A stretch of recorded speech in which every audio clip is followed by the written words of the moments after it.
जय हिंद फ्रेंड्स।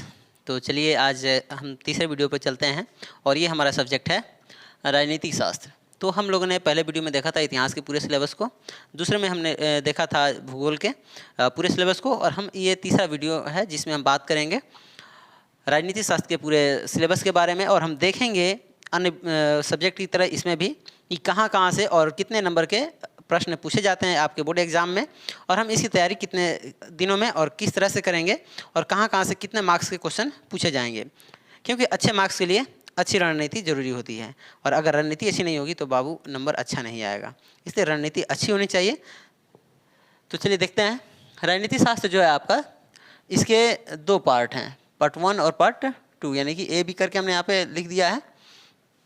तो जो ए है वो स्वतंत्रता के समय से भारतीय राजनीति के बारे में है, और जो पार्ट बी है वो यहाँ पे समकालीन विश्व में राजनीति है। यानी आप इसमें जो है बंटवारा अगर चाहें तो इस तरह से भी कर सकते हैं, विश्व का राजनीति और भारत का राजनीति। ठीक है, इसमें इस पार्ट में पढ़ेंगे हम भारत की राजनीति के बारे में, और यहाँ जो पार्ट बी है इसमें हम पढ़ेंगे विश्व की राजनीति के बारे में। ठीक है, तो यहाँ हम दोनों तरह की राजनीति को पढ़ेंगे। पहले हम इसको समझ लेते हैं, फिर हम बाद में तय करेंगे कि हमें पढ़ना पहले किसको है।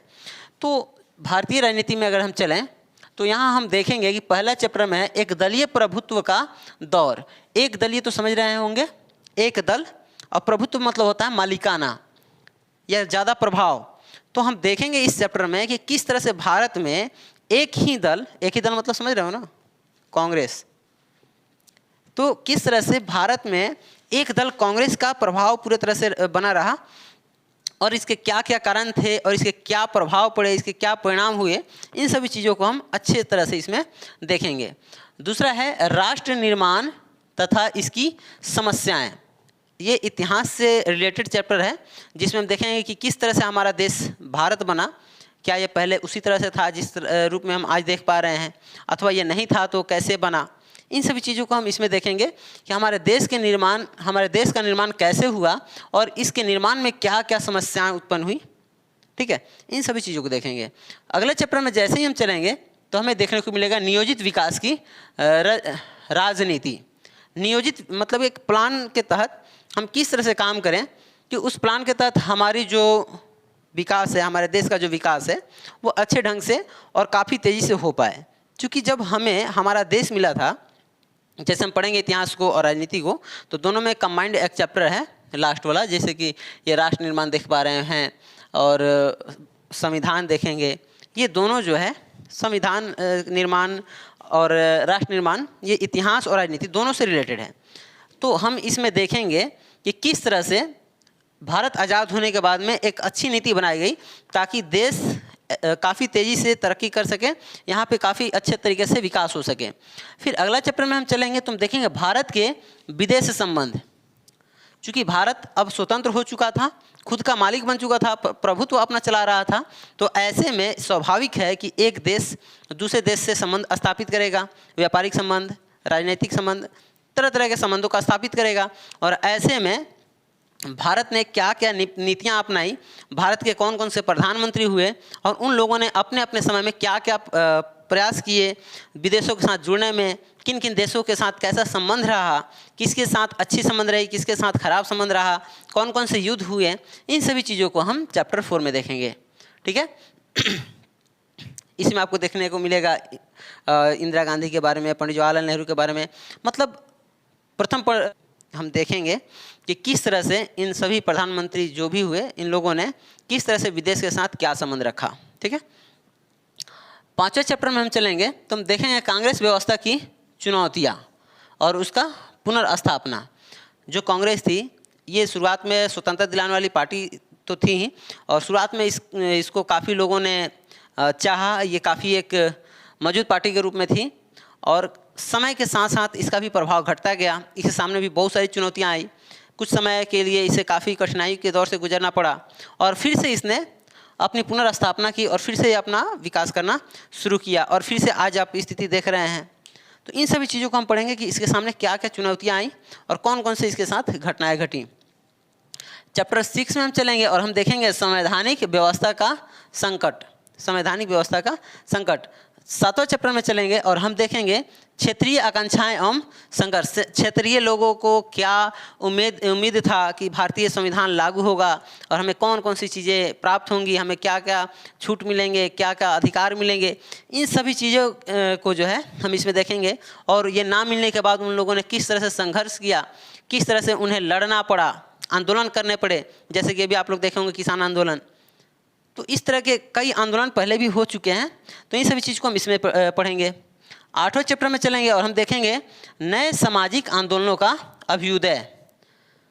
अब जो है नए नए सामाजिक आंदोलन हो रहे थे, कभी किसान आंदोलन, कभी छात्र आंदोलन, कभी मतलब अलग अलग तरह के लोग, अलग अलग की संस्थाएं आंदोलन करना शुरू कर दी थी, और इसको हम इसमें पढ़ेंगे। 9वें चैप्टर में जैसे ही हम चलेंगे तो हम यहाँ देखेंगे भारतीय राजनीति के नए आयाम, लोकतांत्रिक उछाल तथा गठबंधन की राजनीति। हम गठबंधन की राजनीति को इस चैप्टर में पढ़ेंगे। ये आप सबसे पहले ये समझेंगे इसमें कि गठबंधन होता क्या है, गठबंधन की राजनीति क्या है, गठबंधन की सरकार क्या है, इससे क्या फ़ायदे और क्या नुकसान होते हैं देश को, और जनता पर इसका क्या प्रभाव पड़ता है, इन सभी चीज़ों को हम इसमें देखेंगे। बिहार में तो देख ही रहे हो, तो खैर उस सब चीज़ को हम यहाँ पे समझेंगे। उसके बाद 10वें चैप्टर में चलेंगे और हमें देखना अद्यतन मुद्दे एवं चुनौतियाँ। और 10वां चैप्टर आखिरी चैप्टर में इन सभी चीज़ों को पढ़ने के बाद हम सब पर अच्छे ढंग से विश्लेषण करेंगे और देखेंगे कि हमारे देश में अभी वर्तमान में क्या क्या समस्याएं हैं और इनसे कैसे निपटा जाए। तो ये था आपका पार्ट 1। अब चलते हैं यहाँ से पार्ट 2 में। देखिए पार्ट 1 में टोटली 10 जो है चैप्टर हैं, पार्ट 2 में आपके टोटली 9 चैप्टर हैं, तो कोई इसमें किसी से भी कम नहीं है। लेकिन ज़्यादा आपके लिए इम्पोर्टेंट ये पार्ट 1 है। ये आपको मार्क्स भी अच्छा खासा देगा और अच्छा से समझ में भी आता है। समझ में तो ये भी आएगा, लेकिन भारत से जुड़ा होने के कारण कुछ ज़्यादा ही रियलिटी मतलब महसूस कराता है, और ये चूँकि विदेश की चीज़ें हैं तो थोड़ी सी तो अंतर होगा ही।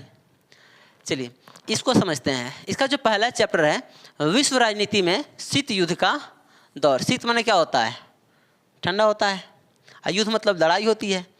तो अब ये मत समझ लेना कि ठंडी से लड़ाई हो रही थी, ठंडी से लड़ाई नहीं हो रही थी। यहाँ पे लड़ाई जो है ठंडक के साथ हो रही थी।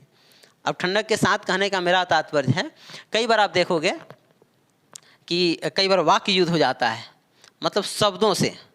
कई बार क्या होता है, छोटा छोटी युद्ध हो जाता है, कई बार अलग अलग तरह के युद्ध होते रहते हैं। और ये जो शीत युद्ध है, इसमें क्या होता है, वाक्य युद्ध का ज़्यादा प्रयोग किया, वाक्यों का ज़्यादा प्रयोग किया जाता है, और युद्ध जैसी माहौल बनी रहती है। लगता है कि अब मार हो जाएगा, अब लड़ाई हो जाएगी, लेकिन ऐसा कुछ होता नहीं है। तो ऐसे युद्ध को ही हम कहते हैं, कौन सा युद्ध? शीत युद्ध। ठीक है, तो शीत युद्ध क्या था विश्व राजनीति में, इसको हम देखेंगे। चलेंगे दूसरा चैप्टर में और देखेंगे किस तरह से द्वितीय विश्व युद्ध के बाद दूसरे विश्व युद्ध का विघटन हुआ और द्विध्रुवीयता की शुरुआत हुई। इसमें हम देख पाएंगे कि कैसे दूसरा विश्व युद्ध खत्म होता है और इसके साथ साथ पूरी दुनिया 2 गुटों में बढ़ जाती है। हम वहाँ समझेंगे कि ये दोनों गुटों का नाम क्या था, किस गुट में कौन से देश सम्मिलित थे, और ये इन दोनों गुटों के बंटने के क्या कारण थे। ठीक है, आगे चलेंगे तीसरा चैप्टर में और हम देख पाएंगे कि विश्व राजनीति में अमेरिकी प्रभुत्व। हम ये भी देखेंगे कि किस तरह से दुनिया 2 गुटों में बट गई थी। एक का संचालन सोवियत संघ यानी कि रूस कर रहा था, और दूसरा का खुद अमेरिका कर रहा था। और किस तरह से कुछ समय बाद रूस यानी सोवियत संघ का विघटन हो गया और अमेरिका का वर्चस्व चलना शुरू हो गया, और पूरे विश्व में किस तरह से अमेरिका ने अपना प्रभुत्व जमा करके रखा।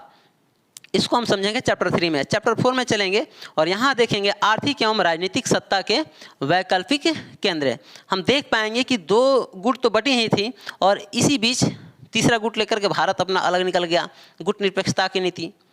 इस चीज़ को हम यहाँ समझ पाएंगे कि किस तरह से उसमें पंडित जवाहरलाल नेहरू, टिट्टो, इन लोगों ने किस तरह से इन दोनों गुटों को छोड़ करके अपना एक तीसरा रास्ता ढूंढ लिया। फिर हम चलेंगे अगले चैप्टर 5वें में चैप्टर में और यहाँ देखेंगे उत्तर शीत युद्ध काल में दक्षिण एशिया के दक्षिणी देशों के बारे में हम इसमें पढ़ेंगे। शीत युद्ध के बाद, उत्तर मतलब होता है बाद, और शीत युद्ध तो समझ ही रहे हो, यानी शीत युद्ध के बाद, शीत युद्ध के काल के बाद के समय में किस तरह से दक्षिणी एशियाई देशों की क्या स्थिति थी, उसको हम इसमें समझने की कोशिश करेंगे। छठा चैप्टर में चलेंगे और देखेंगे एक ध्रुवीय एक ध्रुवीय विश्व में अंतर्राष्ट्रीय संगठन। और हम इसमें देखेंगे कि किस तरह से दुनिया पूरे 2 गुटों में बटी, फिर तीसरा एक अलग गुट हो गया, और फिर आगे चल करके पूरे दुनिया में एक ध्रुवीयता की शुरुआत हुई और पूरी दुनिया अब एक बन करके है, जिसको आज हम शायद यूएनओ के नाम से जानते हैं ना, जानते हो आप लोग यूएनओ? खैर इसको हम चलेंगे तो चैप्टर में पढ़ लेंगे। तो आज जो है पूरे दुनिया एक साथ चल रही है, एक तरह के वैश्विक संगठन बने हुए हैं और वो उसके साथ सभी दुनिया के सभी देश जुड़े हुए हैं। इन चीज़ों को हम चैप्टर 6 में पढ़ेंगे। चैप्टर 7 में चलेंगे और यहाँ हम देखेंगे समकालीन विश्व में सुरक्षा काफ़ी ज़रूरी है। सभी देश सुरक्षा के कारण ही अपने यहाँ अलग अलग तरह के हथियार बनाते हैं, अलग अलग तरह की सेनाओं का गठन करते हैं।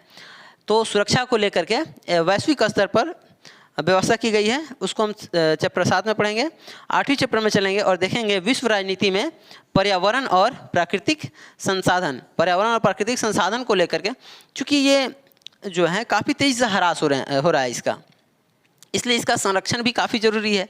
और इसको लेकर के दुनिया के अन्य देशों ने क्या सहमति बनाई, क्या प्रयास किए, इसको हम देखेंगे इसमें। 9वां है भूमंडलीकरण और इसकी आलोचना। भूमंडलीकरण और इसकी आलोचना के बारे में हम 9वें चैप्टर में पढ़ेंगे और इस तरह से हमारा दोनों खत्म हो जाएगा। और रही बात मार्क्स की, तो देखो आप अगर इसे कर लेते हो तो मेरा मानना है कि आपको 60% आसानी से इसमें से मिल जाएगा। इसमें से कुछ चैप्टर्स जो काफ़ी इंपॉर्टेंट है, क्योंकि सब तो एक ही कहानी से रिलेटेड है। ये पूरा चैप्टर 9 को अलग अलग दे दिया है, लेकिन 9 को ना समझे, ये मेरे ख्याल से एक ही है। सीधी वहाँ से पकड़ेंगे और पूरी कहानी एक ही बार में बहुत आसानी से, बहुत मतलब मज़ेदार ढंग से ये ख़त्म हो जाएगा। ठीक है, तो इसमें सोचने वाली बात नहीं है। तो करेंगे तो हम पूरा 100% करेंगे और स्कोर भी हम करेंगे 90+। ठीक है, ये मेरा टारगेट होगा कि 90+ आप लोग का मार्क्स आए पॉलिटिकल में, ज्योग्राफी में और हिस्ट्री में भी। तो अब आपको जो है करना क्या है, हमारे टेलीग्राम चैनल से जुड़ जाना है, जिसका नाम है टाइम एडुकेयर 12th आर्ट्स। ठीक है, आपको इस चैनल से जुड़ जाना है।